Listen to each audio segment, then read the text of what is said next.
தாய் தமிழ் உறவுகளுக்கு வணக்கம். தமிழ்நாட்டில் கூட்டணி ஆட்சிக்கு திமுக ரெடி என்ற தலைப்பில் இந்த காணொளியை காண்கிறோம்.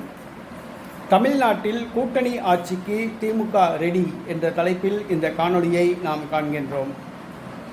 தமிழ்நாட்டில் தற்பொழுது திமுக ஆட்சி நடைபெறுகிறது. திமுக கூட்டணி கட்சிகள் வெளியிலிருந்து ஆதரவு தருகின்றன.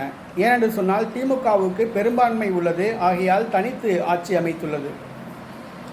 2019ஆம் ஆண்டு நடைபெற்ற பாராளுமன்ற தேர்தலில் திமுக கூட்டணி அபார வெற்றி பெற்றது. தேனியில் மட்டும்தான் தோல்வியடைந்தது.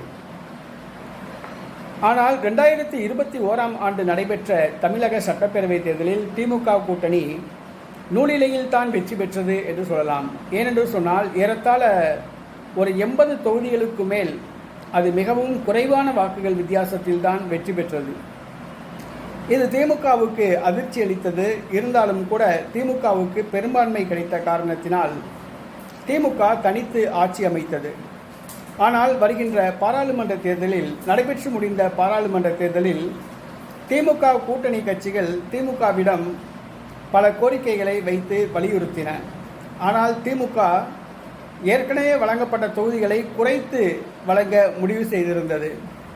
ஆனால் திமுக கூட்டணி கட்சிகள் அணி மாறலாம் என்ற நிலை ஏற்பட்ட காரணத்தினால் கடந்த தேர்தலில் வழங்கப்பட்ட அதே தொகுதிகளையே அப்படியே திமுக தன்னுடைய கூட்டணி கட்சிகளுக்கு வழங்கியது. ஆனால் கூட்டணி கட்சிகள் அதிருப்தியில் தான் உள்ளன.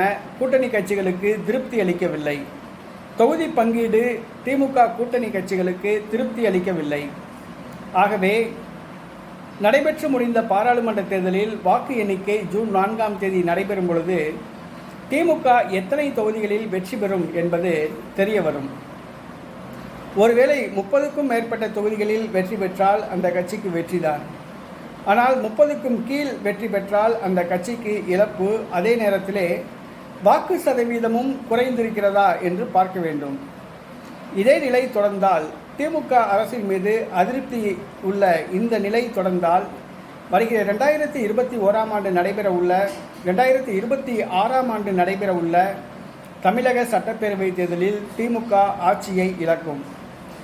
அதிமுக அதற்கான வேலைகளை செய்துள்ளது. என்னவென்று சொன்னால் மொத்தமுள்ள 35 அமைச்சர் பதவிகளில் 10 அமைச்சர் பதவியை அதிமுக தர தயாராக உள்ளதாக ஏற்கனவே தகவல்கள் வந்தன. அதன் அடிப்படையிலேயே தான் பாராளுமன்ற தேர்தலில் அதிமுக கூட்டணி பேரம் பேசியது.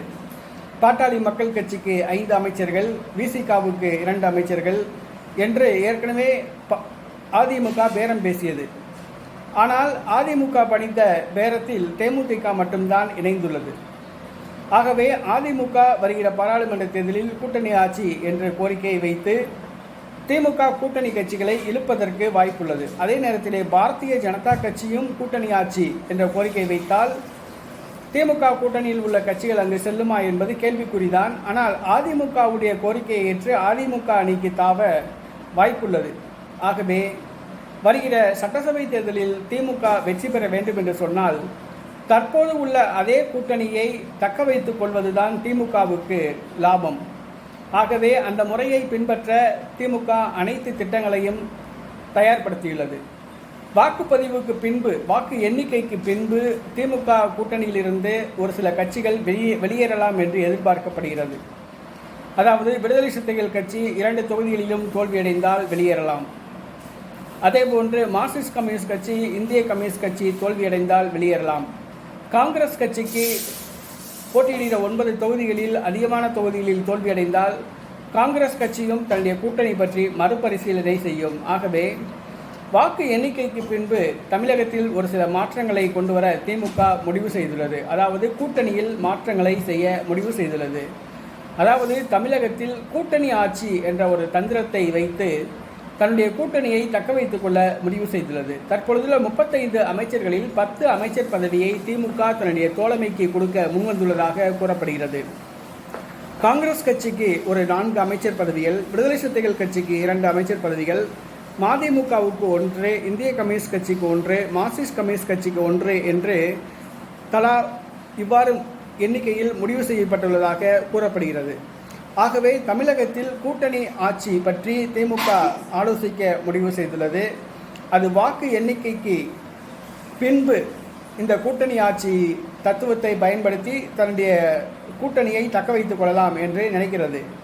அவ்வாறு தக்க வைத்துக் கொண்டால் 2026ஆம் ஆண்டு நடைபெற உள்ள சட்டசபை தேர்தலிலே திமுக கூட்டணியில் விடுதலை சிறுத்தைகள் கட்சி, மார்க்சிஸ்ட் கம்யூனிஸ்ட் கட்சி, இந்திய கம்யூனிஸ்ட் கட்சி, காங்கிரஸ் கட்சி மற்றும் மனிதநேய மக்கள் கட்சி, இந்திய யூனியன் முஸ்லீம் லீக் கட்சி ஆகியவை இருக்கும். அப்பொழுதும் திமுக பலம் பொருந்திய ஒரு கூட்டணியாக தென்படும். மீண்டும் ஆட்சியை பிடிக்கலாம் என்று திமுக கனவு காண்கிறது. ஆகவே கூட்டணியை தக்க வைத்துக் கொள்வதற்காக திமுக கூட்டணி ஆட்சி என்ற ஒரு தந்திரத்தை கையாளப் போவதாக தெரிகிறது. இது எந்த அளவுக்கு பலனளிக்கும் என்று தெரியாது. இருந்தாலும் கூட வாக்கு எண்ணிக்கைக்கு பின்புதான் இந்த முடிவு எடுக்கப்படும் என்று திமுக தரப்பில் கூறப்படுகிறது. இதனால் கூட்டணி கட்சிகள் அணி தாவுவது சம்பந்தமாக மறுபரிசீலனை செய்யலாம் என்று எதிர்பார்க்கப்படுகிறது. அதிமுக கூட்டணிக்கு தாவலாம் என்ற முடிவில் இருக்கிற விடுதலை சிறுத்தைகள் கட்சி, மதிமுக, இந்திய கம்யூனிஸ்ட் கட்சி, மார்க்சிஸ்ட் கம்யூனிஸ்ட் கட்சி ஆகியவை தங்களது முடிவை மறுபரிசீலனை செய்து கூட்டணி ஆட்சிகள் பங்கு பெற்று திமுக கூட்டணியிலே தொடரலாம் என்று கருதப்படுகிறது. வாக்கு எண்ணிக்கை நடைபெறட்டும். முடிவுகள் எப்படி வருகிறது என்பதை நாம் சற்று பொறுத்திருந்து பார்ப்போம்.